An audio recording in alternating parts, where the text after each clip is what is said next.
Assalamualaikum warahmatullahi wabarakatuh. Kami dari kelompok 3 21 kelas 11 IPS 1. Sini kami akan menjelaskan tentang materi perkembangan kolonialisme dan imperialisme Eropa di Indonesia. Jadi ada latar belakang datangnya bangsa Eropa ke Indonesia. Indonesia dikenal sebagai daerah penghasil rempah-rempah. Rempah-rempah dicari bangsa Eropa karena manfaatnya sebagai penghangat dan bisa dijadikan pengawet makanan. Selain karena harganya yang mahal, memiliki rempah-rempah juga menjadi simbol kejayaan seorang raja pada saat itu. Dari faktor-faktor itu banyak bangsa Eropa yang berusaha untuk menemukan daerah penghasil rempah-rempah, salah satunya Indonesia. Hal-hal yang mendatangkan bangsa Eropa ke Indonesia, konsep 3G atau gold, gospel, glory sama dengan kekayaan, penyebaran Kristen dan kejayaan. Jatuhnya kota Konstantinopel pada tahun 1453. Kemajuan ilmu, pengetahuan dan teknologi seperti teori heliocentrisme, penemuan kompas, teropong dan peta. Buku Imago Mundi dan Milion karangan Marco Polo yang berisi tentang perjalanannya ke timur. Negara-negara yang datang ke Indonesia ada Portugis. Bartolomeus Dias melakukan penjelajahan samudra dan sampai di Tanjung Harapan, Afrika Selatan pada 1488. Penjelajahan lalu diteruskan Vasco da Gama yang sampai di Goa, India pada 1498, lalu pulang ke Lisboa, Portugal dengan membawa rempah-rempah. Yang kedua ada Spanyol. Orang Spanyol yang pertama kali melakukan penjelajahan samudra adalah Christopher Columbus.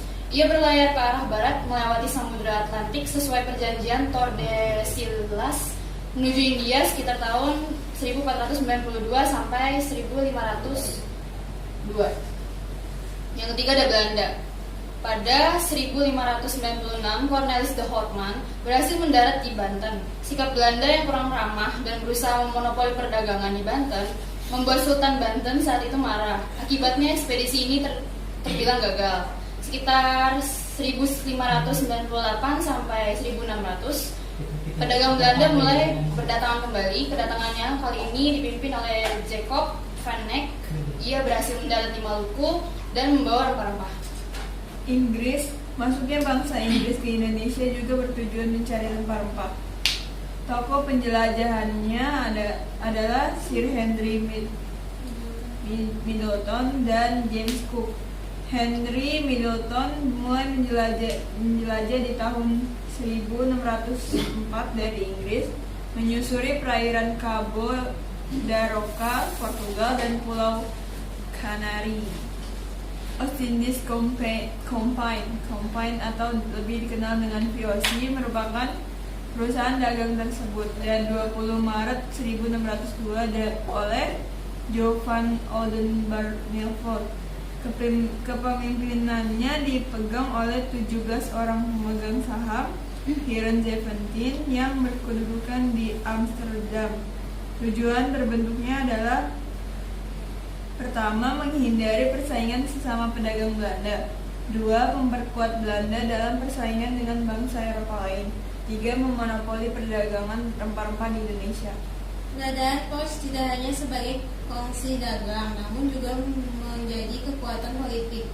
Pos memiliki hak oktroy, yaitu monopoli perdagangan, mencetak mata uang sendiri, mengadakan perjanjian, menyatakan perang dengan negara lain, menjalankan kekuasaan kehakiman, memungut pajak, memiliki angkatan perang, dan mendirikan banteng. Pos pun memiliki beberapa kebijakan, yaitu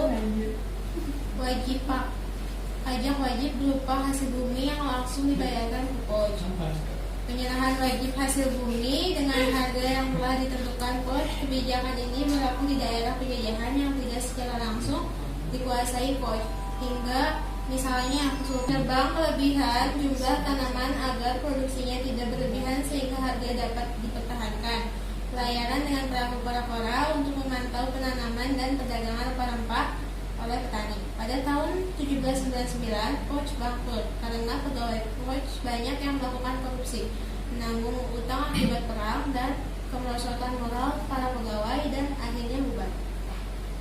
Perebutan politik hegemoni bangsa Eropa di Indonesia. Kerajaan Belanda dipimpin oleh Louis Napoleon yang merupakan adik Napoleon Bonaparte, mengangkat Gubernur Jenderal Herman Willem Daendels pada tahun 1808 untuk mempertahankan Pulau Jawa dari serangan Inggris. Ini nggak usah. Atau yang lama betul. Masa pemerintahan Inggris pada tahun 1811, pimpinan Inggris di India, Lord Winto, memerintahkan Thomas Stafford Raffles yang berada di Penang untuk menguasai Pulau Jawa. Penjajahan bangsa itu tidak berlangsung lama.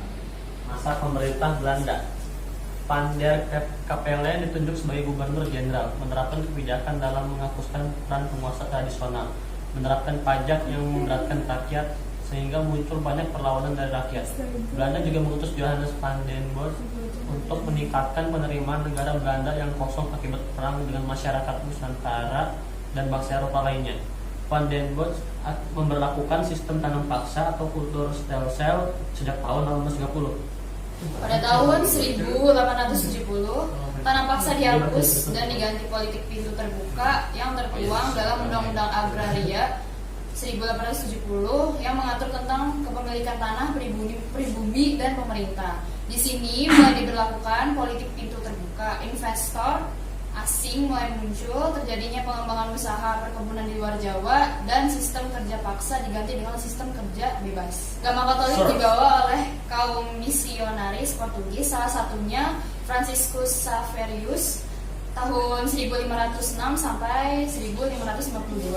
Dia mengunjungi Ambon, Ternate, dan Halmahera pada tahun 1546 sampai 1547. Selain Portugis, Belanda juga menyebarkan agama Protestan oleh Ludwig Ingwer Nommensen. Ia berhasil melakukan kristenisasi di Sumatera Utara sehingga kini Protestan merupakan agama yang dominan di provinsi Sumatera Utara. Sekian dan terima kasih. Wassalamualaikum warahmatullahi wabarakatuh. War and Max.